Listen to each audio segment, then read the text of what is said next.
여러분 안녕하십니까? 성경 속의 장면들을 보면 루디아 같이 이방 지역으로 흩어진 제자들을 도왔던 이들이 있습니다. 바로 선교를 지원했던 믿음의 사람들이었는데요. 이처럼 지금 내 자리에서 할 수 있는 일을 하는 게 바로 주님의 역사가 시작되는 출발점일 겁니다. 온 땅과 사마리아와 땅끝까지 증인이 되라는 말씀이 이루어지는 장면. 나부터 그리고 지금 여기부터입니다. 선교에 관한 모든 이야기 선교는 지금 오늘 순서 시작합니다.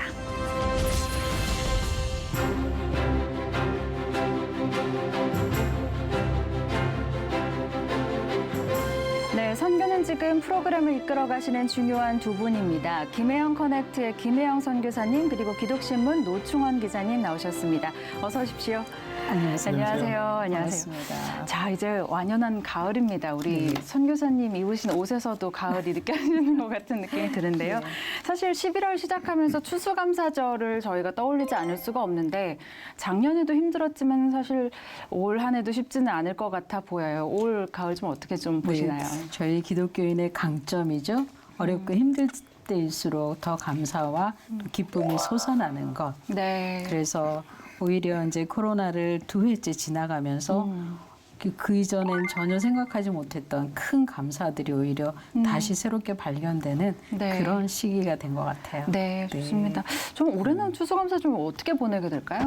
이 추수감사주의를 지역사회와 함께 그리고 이제 교회가 지역사회가 있으므로 또 교회가 있다는 사실을 기억하고 기쁨을 좀 같이 나누는 그런 절기가 됐으면 좋겠다 네. 생각합니다. 사실은 추수감사절 하면은 가을 하면 감사가 늘 떠오르는 그런 계절이기도 하고요. 어려운 시기를 보내고 있지만 물론 이 시기가 아니었다면 좀 더 풍성하게 보낼 수도 있었겠지만 어려운 시기에 우리가 조금씩 마음을 나누는 것 또한 하나님께서 기뻐하시지 않을까 그런 감사들이 우리 안에 좀 있었으면 좋겠다 이런 생각을 또 하게 되는 것 같습니다.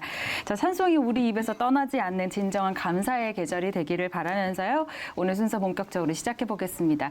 먼저 사진 한 장으로 전하는 선교 이야기부터 만나보죠. 노충원 기자님.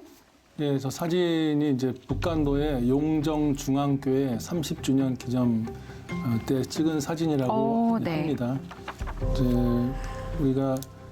우리 동포들이 각 해외 여러 곳으로 이렇게 이주를 하게 되었고 주로 이제 사실은 먹고 살기 힘들어서 그렇죠. 이렇게 간 건데 특별히 이제 1860년대 후반부터는 또 많은 이들이 또 뭐 세도 정치의 핍박과 또 질병과 기근 때문에 두만강을 넘어서 이제 간도 쪽으로 이제 많이 갔는데요. 네. 그렇게 가면서 1918년만 해도 23만 3천 명이 네. 이제 간도에서 살고 있었다고 합니다. 예, 그렇게 하고 이제 그 1899년부터 우리에게도 좀 익숙한 그 명동촌이라고 김야견님 등 여러분들이 네. 그 142명이 이상적인 기독교 공동체를 만들기 위해서 명동촌을 지었는데 네. 거기서 이제 윤동주 시인도 그 명동촌 출신이고 서학교를 나왔죠. 네. 이렇게 많은 분들이 이제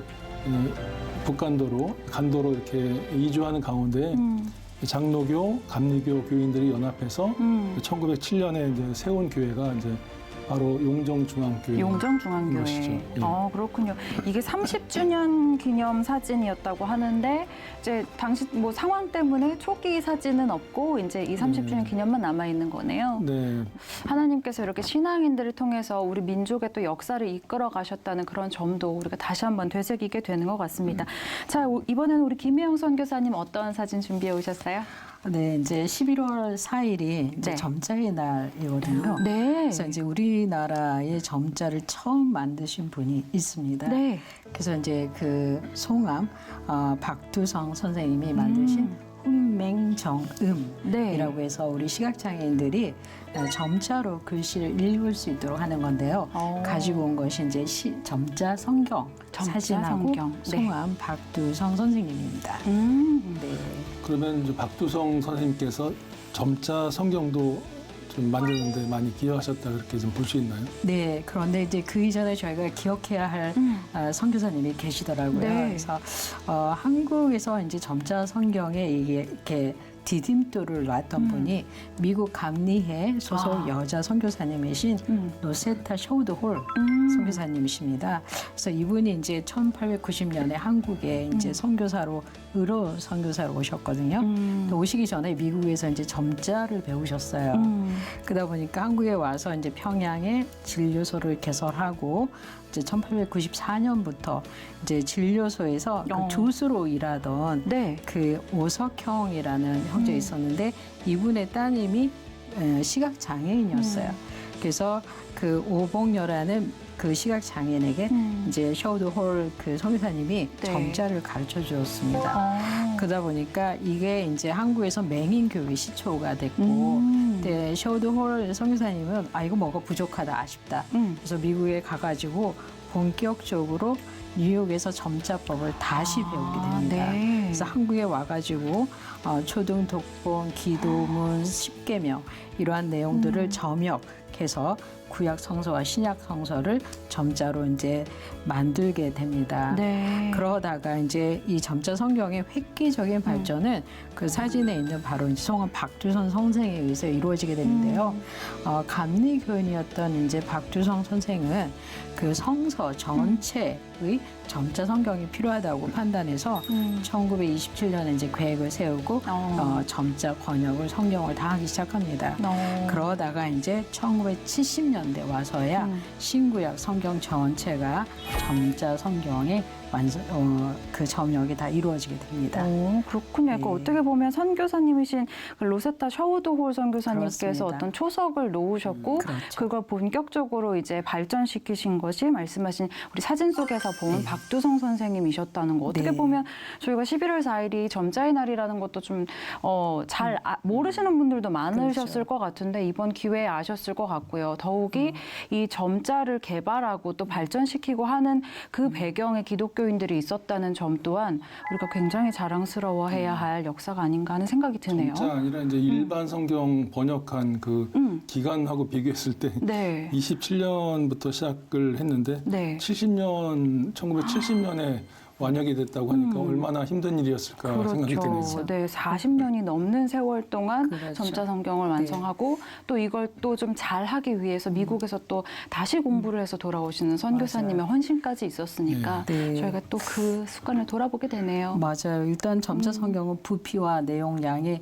굉장히 그 많고 어려운 네. 작업인데 특별히 이제 장애인을 위해서 이렇게 많은 분들이 오랜 시간 네. 힘을 기울여주신 일은 정말로 고마운 일인 것 같습니다. 네, 맞습니다. 네. 자, 두 번째 사진까지 함께 봤는데요. 정말 곳곳에서 정말 필요한 일들을 해낸 자랑스러운 역사가 아닌가라는 생각이 듭니다. 자, 지금도 우리가 알지 못하는 곳곳에서 하나님의 일이 이루어지고 있는데요. 자, 바로 그 현장으로 가보겠습니다. 오늘은 미국으로 가봅니다.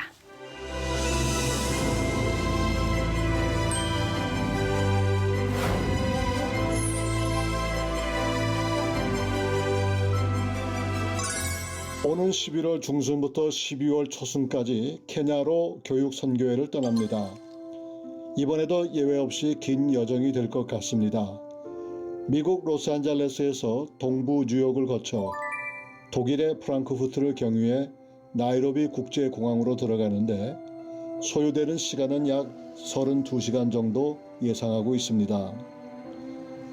저희가 가는 그곳의 이름은 캅시고리아라고 하는데 케냐 지도에도 명시되지 않은 곳입니다. 나이로비에서 약 10시간 정도 자동차로 들어가는데 적어도 7,800피트 산, 그러니까 2,377m 가야 합니다. 캅시고리아는 산간 지역에 있습니다. 그래서 이곳을 Great Rift Valley Region이라고 해서 우리가 생각하는 대로 더운 지방이 아니라 서늘하고 겨울에는 춥습니다. 그곳은 남반부이기 때문에 그곳 겨울이 우리의 여름이 됩니다. 그리고 온 냉방이 잘 되어 있지 않아서 잘 때에는 수면 양말까지 신고 자야 하는 그런 상황입니다. 케냐 사역은 올해로 6년째가 됩니다. 가까운 지인의 소개로 자의반 타의반으로 이 사역을 시작했는데 Great Rift Valley Region에는 아프리카 내육 선교 교단, 그러니까 Africa Inland Church Denomination이라고 하죠. 산하의 교회가 적어도 520여 교회가 있고 4개의 노회로 나누어져 있습니다. 그 그런데 교육받은 목회자나 안수받은 목회자는 겨우 85명 정도 됩니다. 그 외에는 교회 장로님들이나 집사님들이 교회를 운영하고 있습니다. 처음 3년은 공개 세미나 형식으로 지역에 있는 목회자와 교회 리더, 특히 교회 설교 장로님들을 중심으로 사역을 해왔습니다. 지역의 성도들을 위해서 종합 세미나를 개최해왔고, 그런 가운데 미국 조지아주에 소재해 있는 조지아 센트럴 대학과 MOU를 체결한 후에 정식으로 학부 과정을 시작했고, 올해 12명 가운데서 6명을 졸업시킬 수 있게 됐습니다. 이번에 참석하시는 교수님들은 조지아 센트럴 대학에서 총장님과 2분의 교수님이 동참하시고, 제가 소속되어 있는 MTC 미니스트리 선교회 대표를 맡고 계신 이근식 교수님과 본인 주성철 목사가 참여하게 됩니다.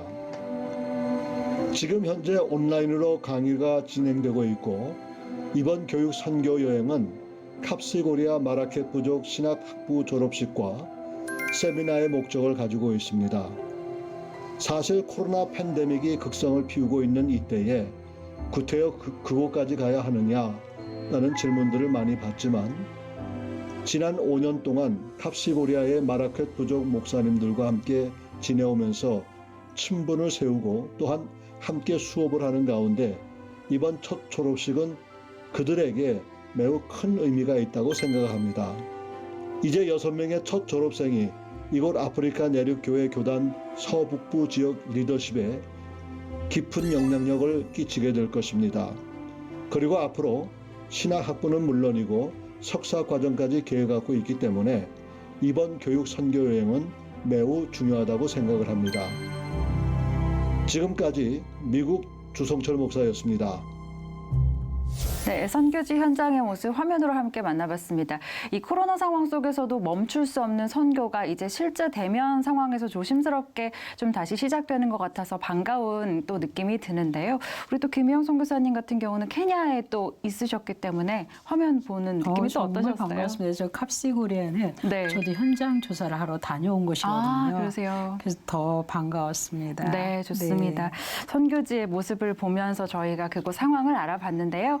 이번엔 주성철 목사님 연결해서 좀 더 자세한 이야기 들어보도록 하겠습니다. 선교사님 안녕하십니까? 안녕하십니까. 주성철 목사입니다.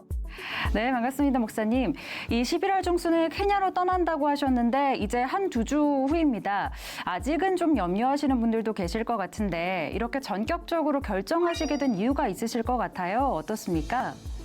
매년 선교를 다녀오던 케냐인데 작년에 코로나 바이러스 때문에 작년에 가지를 못했습니다. 그래서 올해는 그동안은 이제 온라인으로 이제 계속 교육을 했고, 이번 가을에도 원래는 케냐에 가서 단기 코스로 학생들을 가르치려고 했는데 혹시나 상황이 잘못될 경우가 있어가지고 그러면 이제 온라인 강의를 하고 그 다음에 가서는 이제 졸업식과 세미나를 이제 현지에서 할 수 있도록 그렇게 계획을 세웠습니다. 케냐는 아직 코로나 팬데믹이 절정을 이루고 있기 때문에 일단 나이로비에 도착하게 되면 인근에 있는 호텔에 들어가서 하루 쉬고 그 다음날 아침에 국내선을 갈아타고서 현지로 들어가게 됩니다. 근데 지금 우리 같이 가시는 교수님들은 파이저나 모데나를 이미 맞은 상태이고 또 저 역시 부스터까지 맞은 상태이기 때문에 마스크 쓰고 조심하면 별 문제가 없다고 생각을 합니다. 영상에서도 언급해 주셨는데요. 함께 하시는 분들은 어떤 분들인지 또 케냐에서는 어떤 일정들로 진행되는지도 궁금합니다.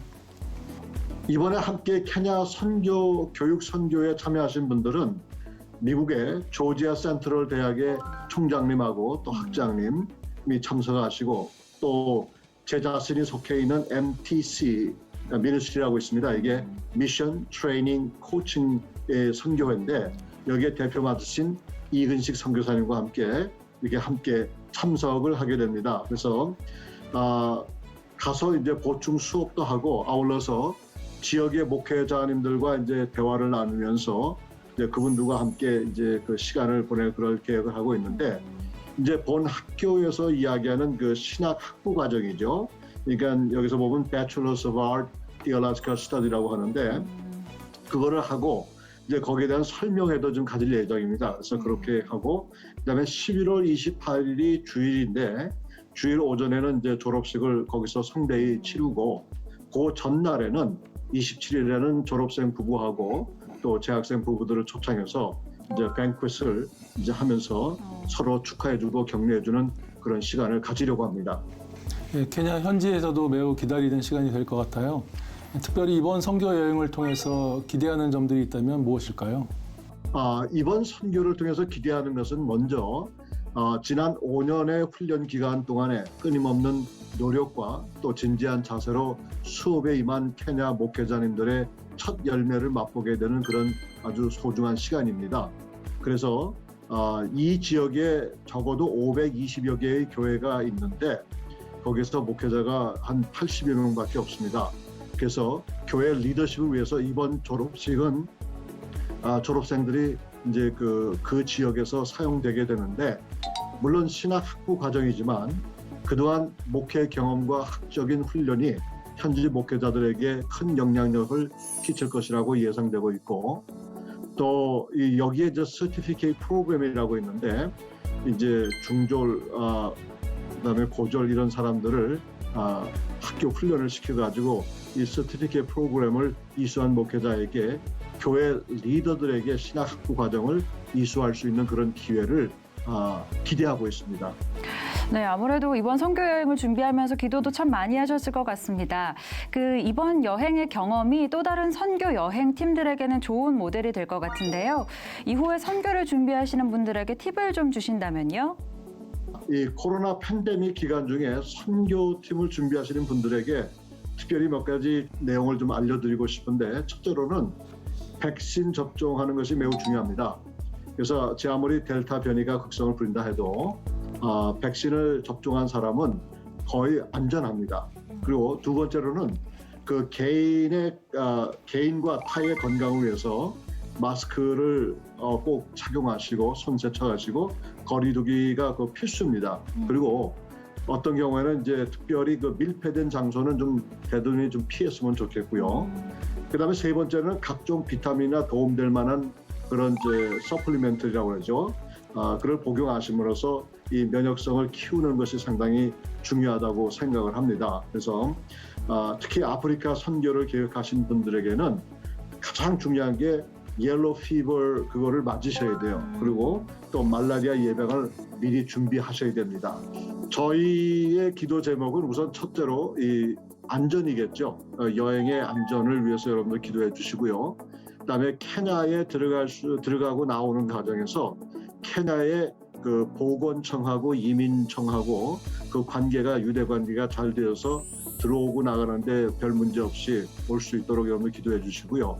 그 다음에 무엇보다도 그 케냐에 있는 케냐 목사님들 이분들이 이번 졸업식을 통해서 학구적인 것이나 아니면 그들이 목회자로 준비될 수 있는 그런 뭐랄까 동기부여라든가 그 힘이 좀 그들에게 충만히 있었으면 참 좋겠습니다. 그래서 계속해서 그 520여 개의 교회가 되는 그곳에 준비된 목회자들이 목회할 수 있는 그런 것을 위해서 여러분들 계속 기도해 주시기 바랍니다. 네, 그 어느 때보다도 선교사님들의 안전과 건강을 위해 기도해야 할 때가 아닌가 하는 생각이 듭니다.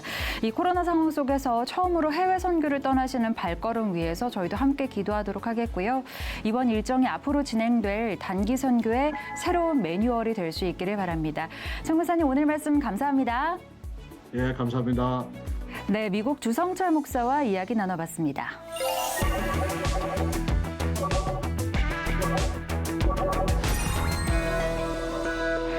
한국교회 선교 역사가 길어지면서 은퇴 선교사들이 생기고 이분들을 위한 다양한 지원도 필요해졌습니다. 오랜 시간 선교에 헌신한 분들이 인생의 마무리를 어디에서 어떻게 할 것인가는 선교사 개인의 문제라고 여기기보다 우리 모두가 함께 고민해야 할 부분인데요. 그런 의미에서 여선교사 안식관 건립을 위해 애쓰고 있는 이분들의 이야기에 귀를 기울이게 됩니다. 예장통합교단 여선교사 1호 김영자 선교사를 저희 제작진이 만나고 왔습니다.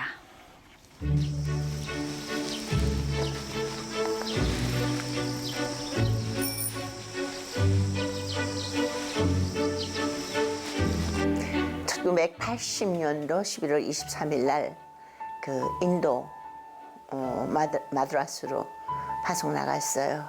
그때만 해도 83 선교사가 세시네요. 없었고 그리고 우리나라에 여권이 안 나왔었어요. 77년도, 78년도인데 여권이 안 나왔어요. 근데 여권을 받으려고 그렇게 그 문맹 선교회에서 초청장을 내보내서 여권을 받았는데 3번, 4번씩 거절을 당했어. 그때는 내무부에서 했었어요.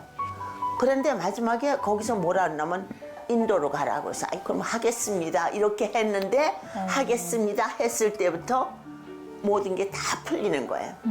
우리 총회에서는 느닷없이 총회에서 그 선교부도 아니에요. 그때는 전도부였었어요. 전도부에서 파송시켜서 내보냈어요.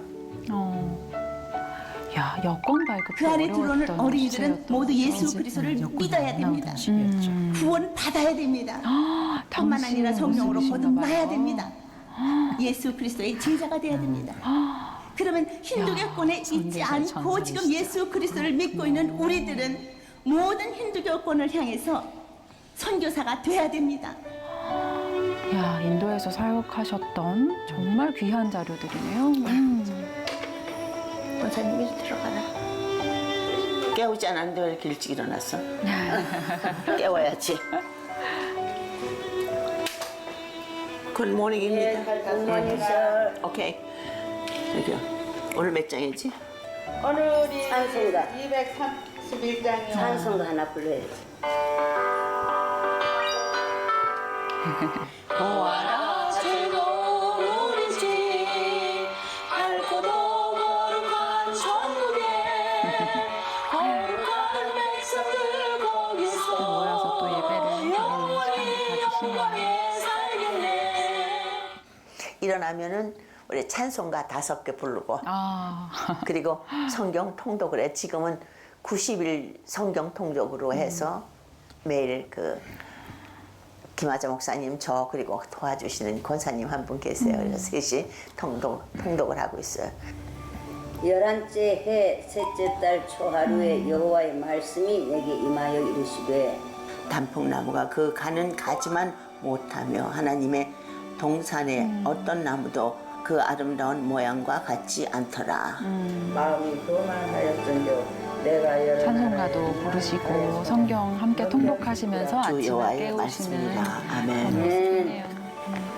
아버지 하나님 감사합니다. 오늘도 우리와 함께 하시고 우리 세빛자매에 주께서 기억하여 주셔서 우리 독신 여자 선교사 은퇴관을 짓는 이 모든 일에도 하나님께서 간섭하여 주시니 감사합니다. 하나님께만 영광이 되게 하여 주시고 감사와 찬양과 영광을 주께 돌리며 예수님 이름으로 기도했습니다. 아멘. 아멘. 아멘. 감사합니다. 감사합니다. 하나님께 영광. 아멘. 오늘 할 일. 하십시다. 오늘 할 일. 오늘 아침에는 치고 나면은 또 오늘 또 혼자 있겠네요. 그렇네. 혼자 집 잘 보고 계셔요. 울지 말고 오늘 또 하루 시작하십시다. 승리합시다. 아멘. 화이팅. 그거 하고 나서는 이제 각자 들어가서 그 노원사님은 밥을 하고 뭐 하고 그리고 이제 김하자 목사님 들어가서 편지 쓰고 사람들한테 막 접촉하려고 하시는 거 하고 저는 그 대신 또 성경을 써요. 매일같이 15장씩 써요. 말씀을 쓰면서 묵상을 해요. 그 한 절 묵상 이렇게 가슴에 와닿으면 그거를 따로 띄어서 거기다 묵상하는 페이지를 해서 묵상을 해요. 그래서 그거 하고 있을 때가 제일 좋아요. 그리고 하나님과의 대화하고 거기서 기도하고 성경 쓰면서 기도하고 성경 묵상하고 그래서 하루 종일 성경 쓰고 있으라고 그래도 문제가 안 돼요. 저는. 야, 진짜 대단하시네요. 가져오겠습니다. 어디 예술을 하시는 것 같은데요. 연세가 많으신데도 아주 그냥 서 소장님, 네. 우리가 지금 그 글로 가고 있거든요. 아마 12시 10분 정도에 되면 도착할 것 같아요. 네, 알겠습니다, 목사님. 예, 그걸 네, 해주세요. 제가 현장에 있겠습니다. 예, 네네. 네네. 네. 조심히 오세요, 목사님. 예. 여기가 이제 여기가 그 안식관 터졌는 거. 네. 독신 여선교사들의 안식관 건립을 진행 중인 그런 곳이군요. 뭐 식사를 하실 경우에는 이거 다 열고. 접어놓고 그렇게 시스템. 열고 하는 우리가 지금 이 세뱃자매를 해서 은퇴가를 하는 이유가 우리가 그냥 쉬고 먹고 자자는 거 아니에요. 정말 선교사들이 들어왔을 때 딱 이거 하나는 있어요. 뭔가 하면은 내 냄새가 나는 비계를 좀 피고 자고 내 냄새가 나는 그 이불을 좀 덮고 쉬고 싶은 마음 없지 않아 있어요. 지금 그 동네는 그 문막인데 반길이라는 곳인데 젊은이들이 없어요. 젊은이들이 다 저기 도시로 가고 그래서 그 어르신들 모시고 이 어르신들이 가서 같이 노는 거예요. 그러면서 예수님 전하는 거예요. 또 한편으로는 우리 선교사들이 각 나라에서 들어오기 때문에 각 나라 언어가 있고 각 나라 문화가 있어요. 그래서 그런 선교사를 좀 훈련시키고 싶은 거예요. 그리고 이거를 우리만 할 수 있는 게 아니라 교회에서 같이 이거를 해줄 수 있어야 돼요. 교회하고 은퇴간의 선교사들하고 같이 해서 이제 선교를 제2의 선교를 불질러 보자 이거예요. 우리나라에 다시 선교가 일어날 수 있도록 해보자. 선교사를 일으켜보자.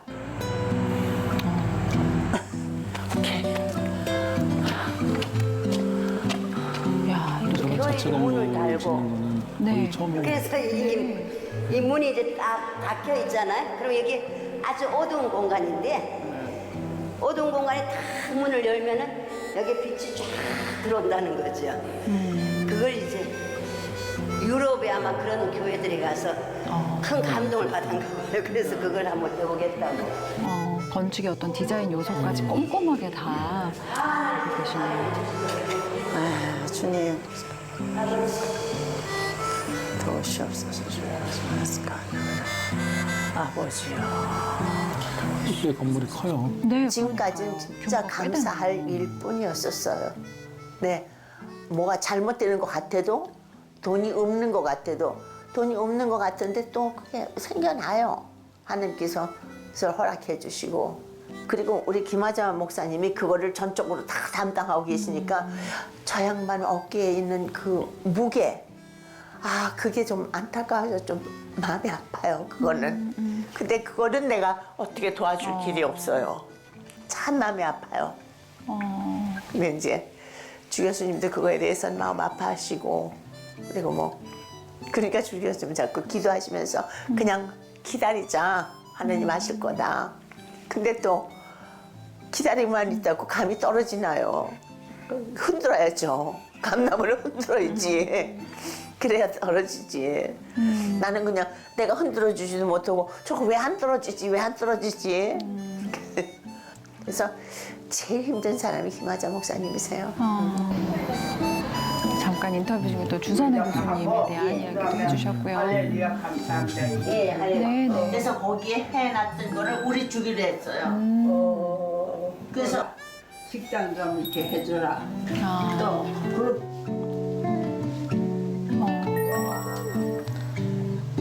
보통은 이제 교단에서 네. 이렇게 뭐 선교사님 부모들이나 이런 분들 모시는 그런 복지관은 있는데 집도 네. 없고 이제 뭐 후원금도 없고 뭐 다 떨어졌는데 누가 어떻게 돌보나 그런 생각이 나서 그때부터 내가 이제는 좀 뭘 해야 되겠다 그러면서 그래서 급해가지고 이젠 안 되겠다 그때 결단을 했어요. 그러니까 그 뭐 코로나도 뭐 있고 뭐라고 하는 사람 비난하는 사람도 있었죠. 아이고 뭐 노인네들이 가만히 또 나도 나이가 많으니까는 사람들이 이제는 그만하고 가만 앉아서 밥 먹고 조용하게만 있다가 가면 되는데 뭐 그러냐고 그러는 사람도 있지만 뭐 한번 해보자. 하나님이 다 안식관도 다 짓게 해주셨는데 이것도 안 해주시겠나. 그 시작을 한 거가 지금 세뱃자매. 네. 11월 4일 날 중공 예배 드리기로 했어요. 11월 4일 날. 하다면서 얼마 남지 않았네요. 마음에 늘 이제 그게 있어서 네. 딱 듣고 싶은 것은 적은이에 충성한 나의 종이다. 적은이에 충성한 나의 종이다. 하는 말 꼭 듣고 싶고요. 그리고 정직하게 살았느냐 그러시면 나 정직하게 못 살았어요. 그래도 살려고 애는 썼어요. 주님, 내가 정직하게 살려고 애는 썼어요. 그건 주님께서 아시죠? 그 얘기는 그 얘기밖에 할 얘기가 없어요. 적은 일에 충성한 나의 종아라고 안아주시면은 됐죠. 그걸로 만족해요. 그분은 나야. He's my all. 모든.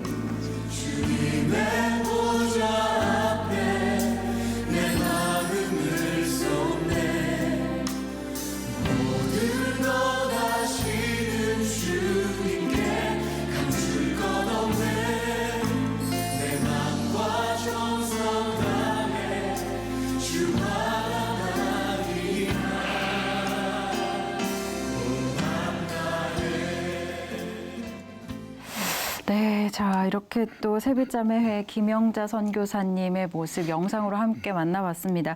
마지막 좀 인터뷰에서 좀 눈물을 흘리시면서 하나님 앞에 나중에 갔을 때 작은 일에 충성하였느냐, 정직하게 살았느냐 그런 질문에 네라고 대답하는 삶을 살 수 있도록 애를 많이 썼다고 이렇게 고백하시는 모습을 보면서 같이 좀 울컥하는 마음이 들었는데 그래도 너무 감사한 것은 너무나도 건강하게 또 유쾌하게 이 모든 사역들을 감당하고 계셔서 참 감사한 부분인 것 같습니다. 근데 또 한편으로는 어떻게 보면 독신 여선교사 안식관이라는 이런 부분을 선교사님께서 직접 좀 하셔야 된다는 게 참 안타까운 현실인 것 같은데요. 어떻게 이게 현실적으로 이런 대책들이 마련이 되어 있지 않은 상황인 거죠?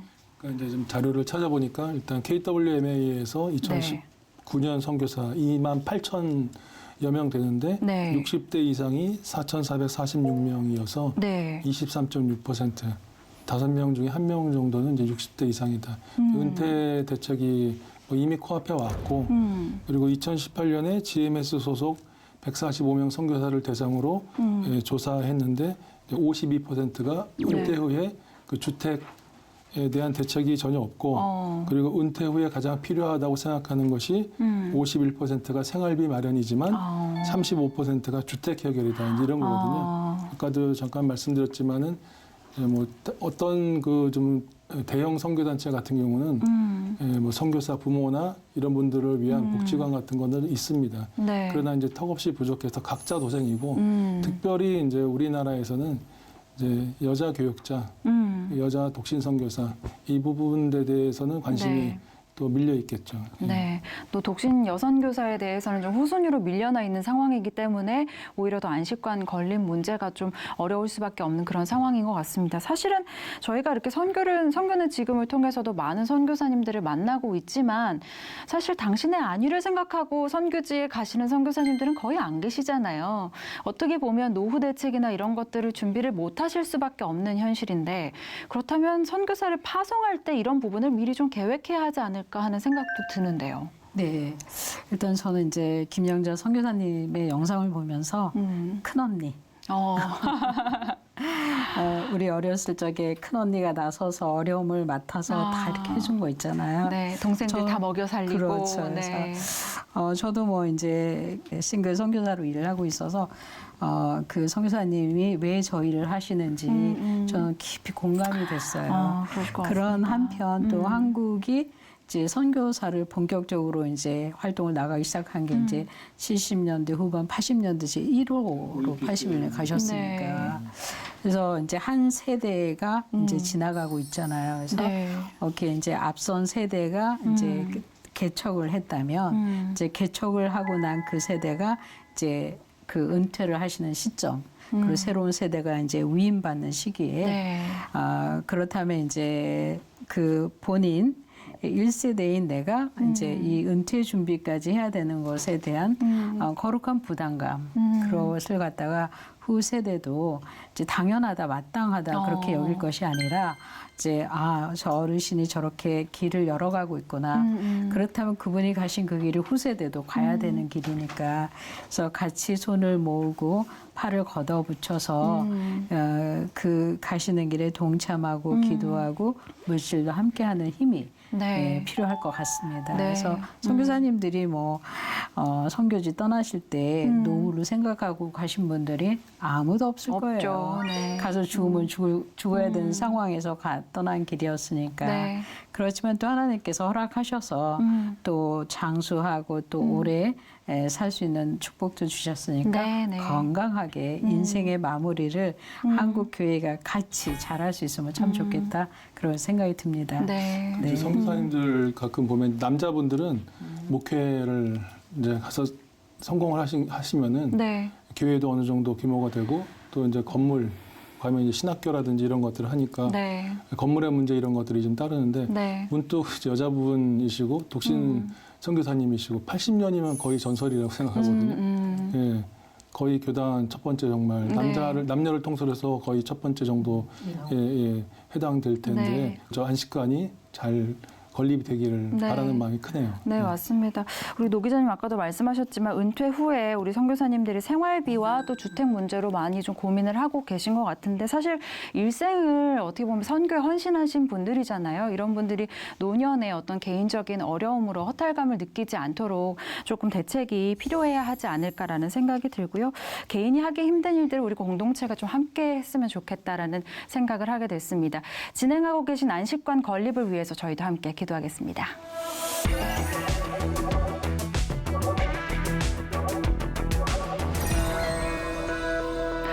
네, 요즘처럼 급변하는 세계 환경과 선교 상황 속에서 선교에 필요한 정보를 수집하고 효과적인 전략을 마련하는 건 매우 중요한 일입니다. 오늘은 바로 이런 일을 진행하고 역할을 감당하고 있는 한국선교연구원 홍현철 원장을 스튜디오에 모셨습니다. 원장님 어서 오십시오. 네, 반갑습니다. 네, 반갑습니다. 자, 앞서 말씀드린 대로 해외 선교 사역을 위해서 정말 중요한 일을 하고 계신 것 같은데요. 먼저 한국선교연구원 소개를 좀 부탁드리겠습니다.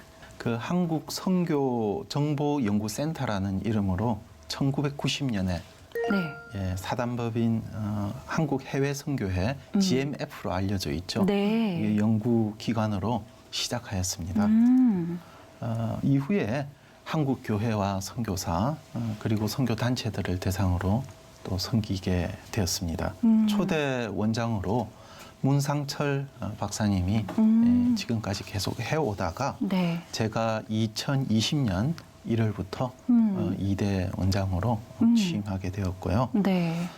크림은 주로 해외의 선교 관련 소식을 정기적으로 국내에 알리고 또 국내의 선교 현황을 조사해서 또 조사된 내용을 국제학술지에도 이렇게 보내서 저희 한국의 상황을 알리기도 하고 있습니다. 아, 그러시군요. 우리 한국선교연구원 크림이라고 부른다고도 또 소개를 해주셨는데요.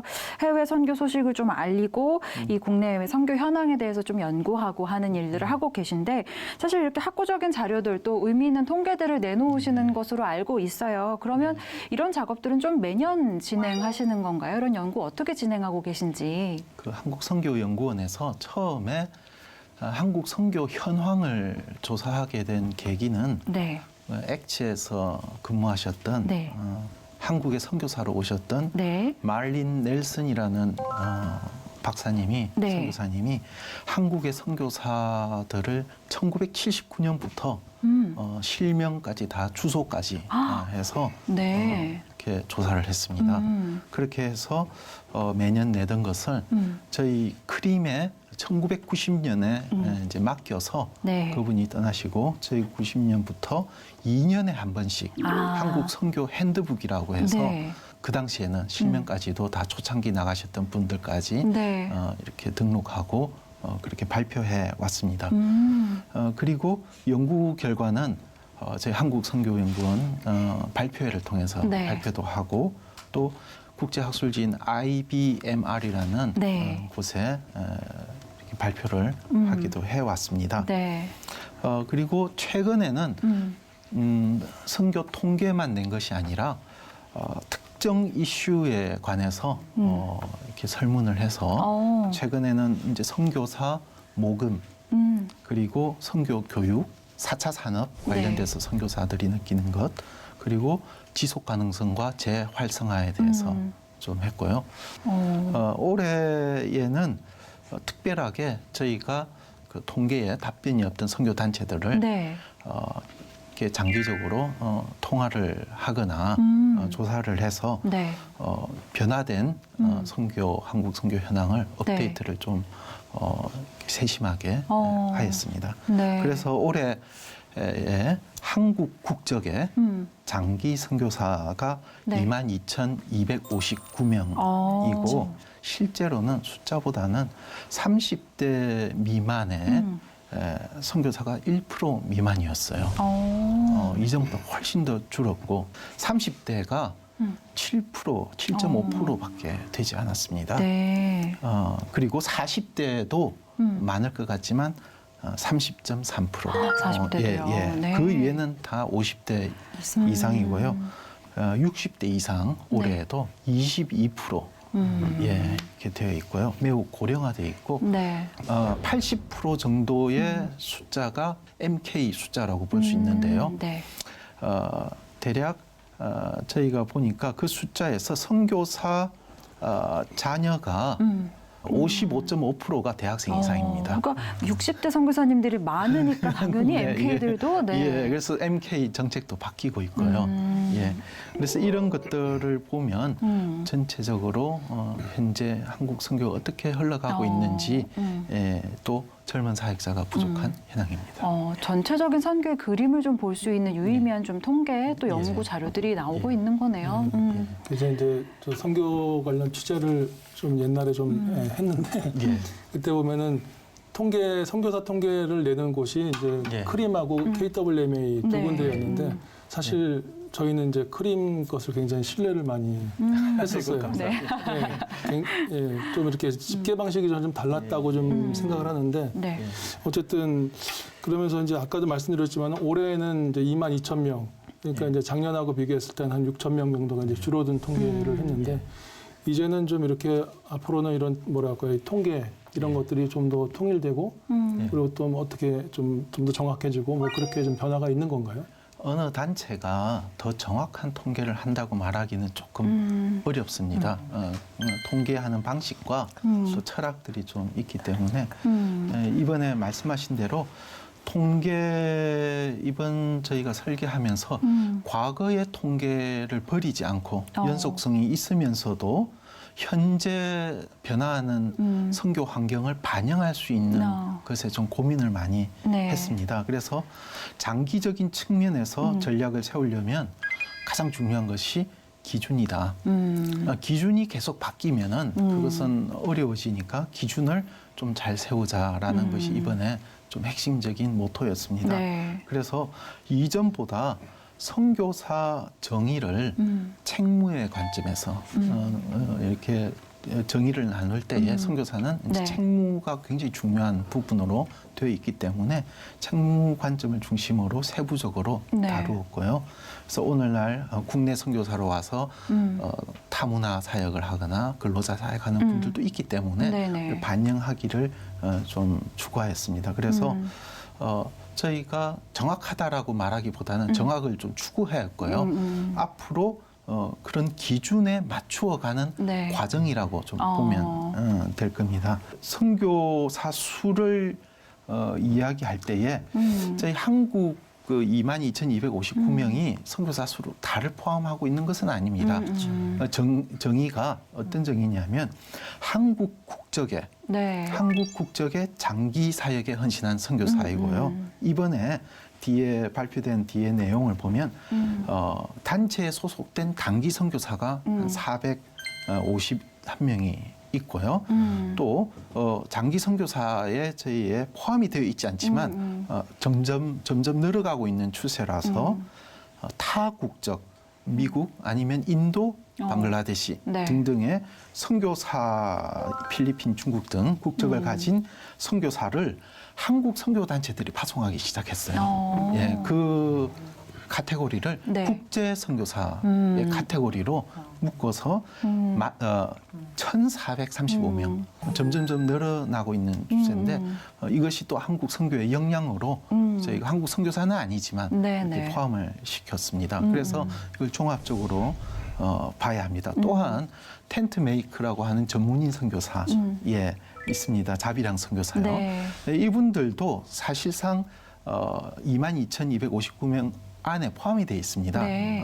왜냐하면 추세가 선교사님들이 현장에서 사역을 하면서 재정을 감당하는데 저희가 파악할 때에는 후원보다 자기 마련 기준하는 모금이 더 이렇게 많을 경우에 네. 그걸 초과할 경우에 자비랑 선교사라고 이게 섞여 있기 때문에 네네. 그렇게 했습니다. 네, 그렇군요. 저 이런 이제 연구들을 진행하기 위해서는 선교지의 정보 수집을 해야 되잖아요. 예. 그래서 선교지에 대한 정보를 어떤 방식으로 수집하고 있는지 예, 좀 궁금한데요. 저희 이게 기관이 크지 않기 때문에 전 세계의 정보를 저희가 다 이렇게 세세하게 하기는 부족합니다. 그래서 저희가 전략적으로 전 세계 선교와 관련된 소식을 전문적으로 이렇게 알려주는 국외의 소식지들이 있어요. 신뢰할 만한 그것이 한 40개, 50개 정도 되는데 저희가 그것을 통해서 한국에 이제 소개를 하면서 그것이 30년간 업데이트돼 왔죠. 세계 선교 기도 제목이라는 이름으로 저희가 보내드리고 있습니다. 또 하나는 특정 지역에 대해서 네. 규모를 갖춘 큰 교회에서 네. 위탁해서 일본 선교에 대해서 어제와 오늘에 대해서 좀 평가해달라. 아니면 한국 교육 현황, 학교들 미션 스쿨이라든지 해외에 있는 조사해달라. 이런 것들을 이전에 조사하고 발표. 그러니까 특정 분의 부탁을 받았을 때 네. 조사하기도 했습니다. 그리고 선교 세부적인 지역의 정보도 중요하지만 예, 선교학적 흐름의 정보도 좀 중요합니다. 네. 그래서 그것을 알리는 목적으로 1년에 한 번 국내외 학자들, 선교 학자들의 글들을 실어서 현대 선교라는 것으로 지금 25호까지 나왔고 26호가 곧 나오는 그런 상황입니다. 그래서 현대 선교 최근 주제가 난민 선교 그리고 여성 선교, 여성 조금 전에 이야기한 그런 여성 선교 그리고 선교적 성경 읽기. 최근에는 세계 기독교라는 주제로 또 현대 선교를 준비하고 있습니다. 네, 그렇군요. 좀 지금까지 이야기한 내용들만 봐도 이러한 어떤 연구 자료들이 어떤 한국 선교의 전체적인 그림을 그리는 데 있어서 정말 방향성을 잡는 데 정말 중요한 역할을 하겠다라는 생각이 드는데 그만큼 뭐 아까 어떤 기준이 중요하다라는 이야기도 하셨고 정확한 통계를 내기 위해서 노력하고 계신다 이런 말씀도 하셨는데 어떤 이런 연구를 하는 이런 환경은 좀 어떤지 궁금합니다. 예, 사실 전 세계적으로 연구 환경이 좋지는 않습니다. 가장 잘 되어 있는 미국에서도 GMI라고 선교 지도를 하는 회사들도 꽤 오래전에 이렇게 문을 닫게 되었고요. 그다음에 OMSC 같은 경우도 초창기에 이제 굉장히 귀중한 선교 정보들을 다 대학 내에 히튼 대학교 안에 이렇게 도서관 안에 이렇게 저장하고 있었는데 학교 측이 또 어려워질 때 이런 부분들에 대해서 좀 귀하게 보지 않는 부분들도 좀 있었어요. 그것을 네. 지키기 위해서 선교학자들이 무진에 썼다는 그런 이야기들이 많이 있습니다. 네. 한국도 그런 것으로 제가 알고 있습니다. 왜냐하면 임시로 선교 단체에서 연구기관들이 서고 있지만 네. 장기적으로 할 수 있는 환경이 그렇게 녹록치 않은 상황입니다. 하지만 한국 선교의 가장 큰 특징 중에 하나가 선교사님들이 교육 수준이 높은 수준입니다. 예, 그래서 교육 수준이 높고 또 배우려고도 또 하고 있고, 예, 그래서 좀 연구할 수 있는 기반은 잘 되어 있고요. 네. 하지만 연구 자료가 얼마나 중요한지에 대한 인식은 상대적으로 좀 낮아요. 그래서 행사나 그다음에 세미나 아니면 그 자신이 하는 사역 네. 여기에 치중하다 보니까 기록이라든지 또 지금 자료 네. 이것을 남기는데 사실상 많이 소홀해 왔습니다. 그러나 최근에 각 선교 단체가 선교 단체 내에 선교 연구센터들을 다 설립하는 추세입니다. 예, 대부분 지금 많이 섰어요. 네. 그래서 지금부터는 아마 이런 부분에 좀 많이 애를 쓰지 않을까 네. 그런 생각이 되고요. 좀 바라는 것은 이런 것들이 자신의 기관에만 국한되는 것이 아니라 네. 서로 협력해서 같이 좀 세워나가는 네. 그런 것이 되었으면 좋겠다 그런 생각을 가지고 있습니다. 네, 좋습니다. 연구에 대한 관심이 늘어난다니까 매우 기쁩니다. 예. 기자 입장에서 너무 좋아요. 그런 소식이. 예. 네. 저희 또 크림에서는 이제 선교 교육이나 정책 자문들도 하고 계신 거로 알고 있는데 어떻게 진행하고 계신지요? 예, 크림에서 관심을 가지고 교육하는 부분은 선교사 파송 같은 부분은 저희가 맡아서 하지 않고 다른 네. 전문기관에서 하고 있고요. 네. 저희가 할 수 있는 것은 선교사나 관심 있는 분들이 지역 연구를 탐사조사나 연구를 어떻게 할 수 있는지 네. 문화인류학적인 관점이나 또 이렇게 또 앞서간 단체들이 했던 것을 소개하는 그런 프로그램이 있었어요. 캠프 여호수아라고. 네. 예, 그것을 통해서 많은 선교사님들이 지역 연구를 할 수 있는 것들을 배웠죠. 그런데 지금은 저희가 좀 시대도 바뀌고 이런 역량들이 다 많이 늘어났기 때문에 재정비를 하고 있습니다. 네, 그래서 네. 그 시대에 맞는 프로그램을 준비해서 또 마련하려고 하고 있습니다. 교육 중에서도 저희가 비정기적으로 선교학 포럼을 이전에 네. 계속 진행해 왔습니다. 초창기에 꽤 중요한 주제들을 네, 다루었고요. 지금은 이전에 이제 자료들을 아카이브 형태로 누구나가 좀 교육에 참여할 수 있도록 저희가 홈페이지에 이렇게 검색이 용이하면서도 또 교육도 할 수 있도록 준비를 하고 있고요. 정책 자문 같은 경우도 초창기에 선교부, 교회 선교부, 큰 교회에서 선교부들이 처음 생길 때에 자문을 많이 했었습니다. 그런데 이제 지금은 대부분 성숙한 단계에 이르렀기 때문에 한정된 부분에서 이제 선교사를 어떻게 파송해야 되는지 어떤 선교사가 어느 지역에 적합한지에 대한 네네. 문의들이 좀 오고 있는 실정입니다. 그렇군요. 좋습니다. 참 오늘 다양한 이야기들을 나눠봤는데 좀 시간 관계상 좀 이제 정리를 하고 마무리 인사를 좀 드릴 시간이 된 것 같습니다. 사실은 오늘 이야기한 내용들이 굉장히 광범위하지만 또 굉장히 중요한 내용이었다는 생각이 드는데요. 예. 사실 포스트 코로나 이후의 상황에 대해서도 저희가 기도하지 않을 수 없을 것 같습니다. 네, 예. 앞으로의 상황 좀 어떻게 보시는지 그리고 마지막으로 기도 제목 있으시다면 함께 나눠주시면 고맙겠습니다. 사실상 큰 차원에서 보면 선교사들도 중요하지만 한국 교회가 코로나 상황을 잘 이겨내는 것이 가장 큰 관건이라고 생각합니다. 네. 기도 제목도 짧게 말씀해 주시면. 예, 30년간 저희가 또 현황과 리서치 보고서들이 이제 있어 왔는데 네. 앞으로는 지식 차원에만 있는 것이 아니라 사회와 또 소통할 수 있는 메시지로 저희가 변화할 수 있고 또 가장 좀 큰 어려움이 가장 큰 저희가 큰 과제로 여기는 것이 선교 환경이 매우 불확실했습니다. 네. 아주 불확실해졌어요. 그래서 이 불확실한 가운데 선교가 지속될 수 있는 꼭 필요한 그런 연구기관이 네. 될 수 있도록 기도해 주시면 좋겠습니다. 네, 좋습니다. 어떻게 보면 계속 좀 불확실해지는 그런 선교 현장에서 정말 어떻게 방향성을 좀 제시해 줄 수 있는 그런 귀한 연구 자료들이 많이 나올 수 있기를 저희도 함께 기도하도록 하겠습니다.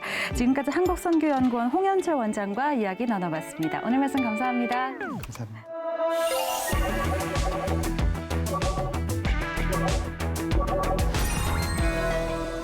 네, 네, 선교는 지금 이제 마무리할 시간입니다. 자, 좀 이 시간을 통해서 나눈 이야기들을 언제나 종합해 보면 언제나 주님이 하셨다라는 이야기를 하지 않을 수가 없고 지금 이 순간에도 하나님께서는 일하고 계신다라는 이야기를 하게 되는데 오늘 두 분은 좀 어떠셨는지 궁금합니다. 우리 김혜영 선교사님. 네, 저는 이제 케냐로 단기 선교를 떠나는 선교사님, 또 40년의 사역을 뒤로 하시고 한국에 와서 은퇴하신 선교사님들 위해서 보금자리를 만드시는 선교사님, 또 이제 셔우드홀 선교사님에 의해서 점자 교육이 우리나라에 처음 시작됐던 일들을 이렇게 짧은 시간 안에 이렇게 훑으면서 하나님을 사랑하는 마음이 그 안에 없었으면 누가 그런 수고를 했겠는가 하는 마음이 들었습니다. 그래서 그리스도인은 나를 위한 수고보다는 하나님을 알지 못하는 다른 사람을 위해서 수고하고 땀 흘리고 눈물 흘리고 기도하는 사람들이다. 이런 생각이 들었습니다. 야, 나를 위해서가 아니라 다른 사람들을 위해서 헌신하고 살아가는 사람들. 네, 우리 노 기자님은 어떠셨어요? 저는 이제 은퇴 선교사님들 문제 깊이 공감했고 또 저는 이제 홍현철 원장님 말씀 듣고 보니까 30대 이하의 선교사가 1%밖에 되지 않는다. 굉장히 충격적이었고요. 과거에 우리가 구한말에 알렌 언더우드 이런 분들이 25세에서 30세 정도의 젊은 분들이 왔었는데 정말 우리 주일학교도 지금 그렇고요. 청년들도 그렇고요. 예, 정말 심각한 상황이고 또 이 어렸을 때부터 선교에 대한 비전을 심어주는 교육이 좀 필요하겠다 생각합니다. 네, 맞습니다. 어떻게 보면 선교사 자녀들의 나이가 이제 더 이상 어린이들이 아니라는 거, 거기에서만으로도 우리나라 선교 현황이 지금 어떤지를 극단적으로 이야기해주는 부분이 아닌가 하는 생각이 듭니다. 저도 오늘 이 시간을 통해서 특별히 김영자 선교사님 이야기, 어떻게 보면 작은 일에 충성하였느냐, 그리고 하나님 앞에서 정직하게 살았느냐라는 그런 이야기가 정말 마음에 남았는데요. 그 선교사님의 고백이 우리 모두의 고백이 되었으면 좋겠다는 그런 생각이 들었습니다. 자, 선교는 지금 오늘 마무리하도록 하겠습니다. 오늘도 지구촌 곳곳에서 선교 사역은 멈추지 않습니다. 그 사역 위에 우리의 기도가 함께했으면 좋겠고요. 저희는 다음 주에 선교 현장 이야기로 다시 찾아오겠습니다. 시청해주신 여러분 고맙습니다.